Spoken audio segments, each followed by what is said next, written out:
Let us begin. 12th Night. Orsino, the Duke of Illyria, was deeply in love with a beautiful countess named Olivia. Yet was all his love in vain, for she disdained his suit, and when her brother died, she sent back a messenger from the Duke, bidding him to tell his master that for 7 years she would not let the very air behold her face, but that like a nun she would walk veiled, and all this for the sake of a dead brother's love, which she would keep fresh and lasting in her sad remembrance. The Duke longed for someone to whom he could tell his sorrow, and repeat over and over again the story of his love. And chance brought him such a companion. For about this time a goodly ship was wrecked on the Illyrian coast, and among those who reached land in safety were the captain and a fair young maid named Viola. She was little grateful for being rescued from the perils of the sea, since she feared that her twin brother was drowned, Sebastian, as dear to her as the heart in her bosom, and so like her that but for the difference in their manner of dress one could hardly be told from the other. The captain, for her comfort, told her that he had seen her brother bind himself to a strong mast that lived upon the sea, and that thus there was hope that he might be saved.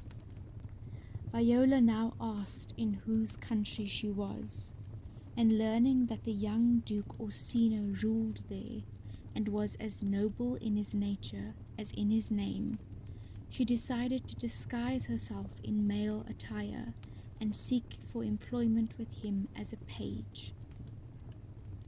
In this she succeeded, and now, from day to day, she had to listen to the story of Orsino's love. At first she sympathized very truly with him, but soon her sympathy grew to love. At last it occurred to Orsino that his hopeless love suit might prosper better if he sent this page to woo Olivia for him. Viola unwillingly went on this errand, but when she came to the house, Malvolio, Olivia's steward, a vain, officious man, sick, as his mistress told him, of self-love, forbade the messenger admittance. Viola, however, who was now called Cesario, refused to take any denial, and vowed to have speech with the countess. Olivia, hearing how her instructions were defied, and curious to see this daring youth, said, "We'll hear once more from Orsino's embassy." When Viola was admitted to her presence, and the servants had been sent away, she listened patiently to the reproaches which this bold messenger from the Duke poured upon her, and listening, she fell in love with the supposed Cesario, and when Cesario had gone, Olivia longed to send some love token after him. So, calling Malvolio, she bade him follow the boy.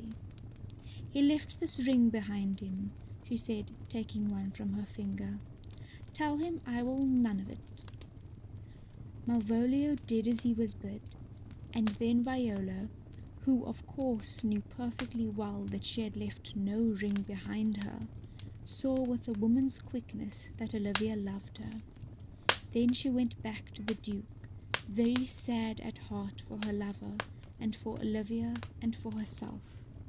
It was but cold comfort she could give Orsino, who now sought to ease the pangs of despised love by listening to sweet music, while Cesario stood by his side. "Ah," said the Duke to his page that night, "you too have been in love." "A little," answered Viola. "What kind of woman is it?" he asked. "Of your complexion," she answered. "What years?" was his next question. To this came the pretty answer, "About your years, my lord." Too old, by heaven, cried the Duke. Let still the woman take an elder than herself. And Viola very meekly said, I think it well, my lord. By and by, Orsino begged Cesario once more to visit Olivia and to plead his love suit, but, thinking to dissuade him, said, What if some lady loved you, as you love Olivia? Ah, that cannot be, said the Duke. But I know, Viola went on, what love woman may have for a man. My father had a daughter who loved a man as it might be, she added, blushing. Perhaps were I a woman, I should love your lordship. And what is her history? He asked. A blank, my lord, she answered. She never told her love, but let concealment like a worm in the bud feed on her damask cheek. She pined in thought, and with a green and yellow melancholy she sat, like Patience on a monument, smiling at grief. Was not this love indeed? But died thy sister of her love, my boy? The Duke asked. And Viola, who had all the time been telling her own love for him in this pretty fashion, said, I am all the daughters my father has, and all the brothers. Sir, shall I go to the lady? To her in haste, said the Duke, at once forgetting all about the story, and give her this jewel. So Viola went, and this time poor Olivia was unable to hide her love, and openly confessed it with such passionate truth that Viola left her hastily, saying, Never more will I deplore my master's tears to you. But in vowing this, Viola did not know the tender pity she would feel for others' suffering. So when Olivia, in the violence of her love, sent a messenger, praying Cesario to visit her once more, Cesario had no heart to refuse the request. But the favours which Olivia bestowed upon this mere page aroused the jealousy of Sir Andrew Agcheek, a foolish rejected lover of hers, who at this time was staying at her house with her merry old uncle Sir Toby.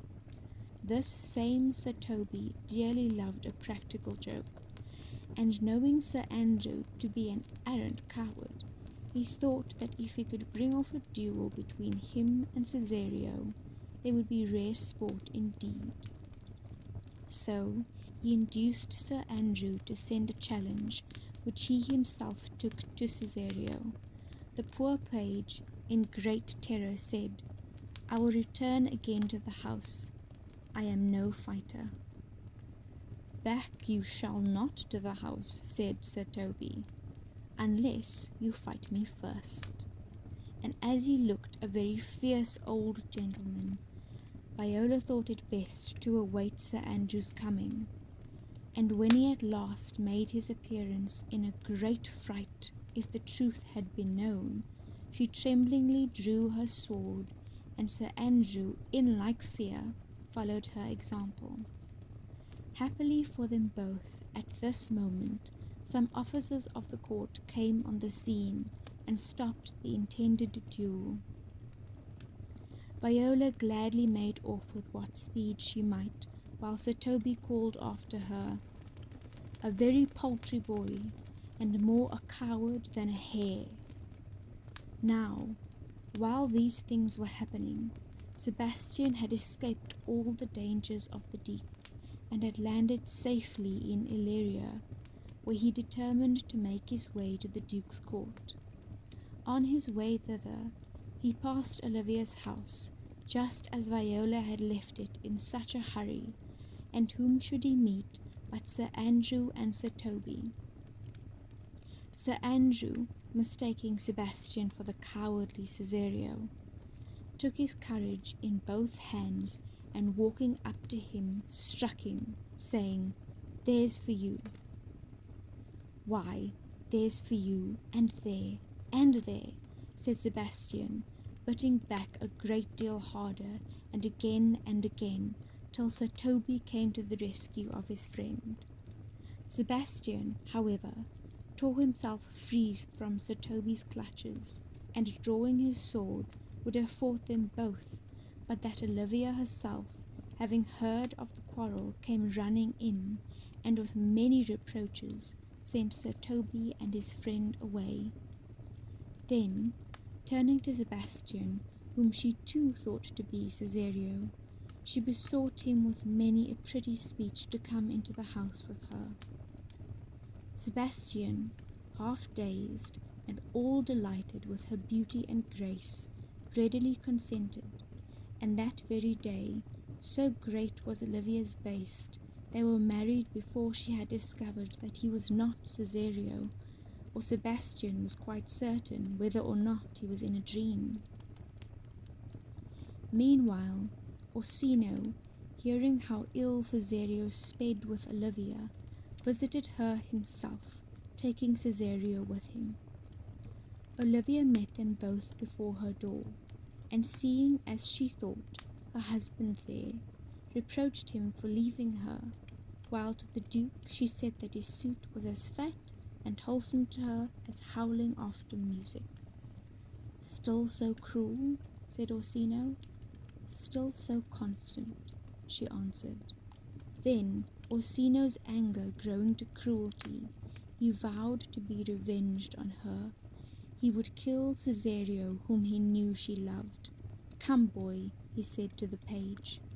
And Viola, following him as he moved away, said, "I, to do you rest, 1,000 deaths would die." A great fear took hold on Olivia, and she cried aloud, "Cesario, husband, stay!" "Her husband?" asked the Duke angrily. "No, my lord, not I," said Viola. "Call forth the Holy Father," cried Olivia. And so the priest who had married Sebastian and Olivia, coming in, declared Cesario to be the bridegroom. "O thou dissembling cub!" the Duke exclaimed. "Farewell, and take her, but go where thou and I henceforth may never meet." At this moment Sir Andrew came up with bleeding crown, complaining that Cesario had broken his head, and Sir Toby's as well. "I never hurt you," said Viola very positively. "You drew your sword on me, but I bespoke you fair, and hurt you not." Yet for all her protesting, no one there believed her, but all their thoughts were on a sudden changed to wonder when Sebastian came in. "I am very sorry, madam," he said to his wife. "I have hurt your kinsman. Pardon me, sweet, even for the vows we made each other so late ago." "One face, one voice, one habit, and 2 persons," cried the Duke, looking first at Viola and then at Sebastian. "An apple cleft in 2, said one who knew Sebastian, "is not more twin than these 2 creatures. Which is Sebastian?" "I never had a brother," said Sebastian. "I had a sister whom the blind waves and surges have devoured.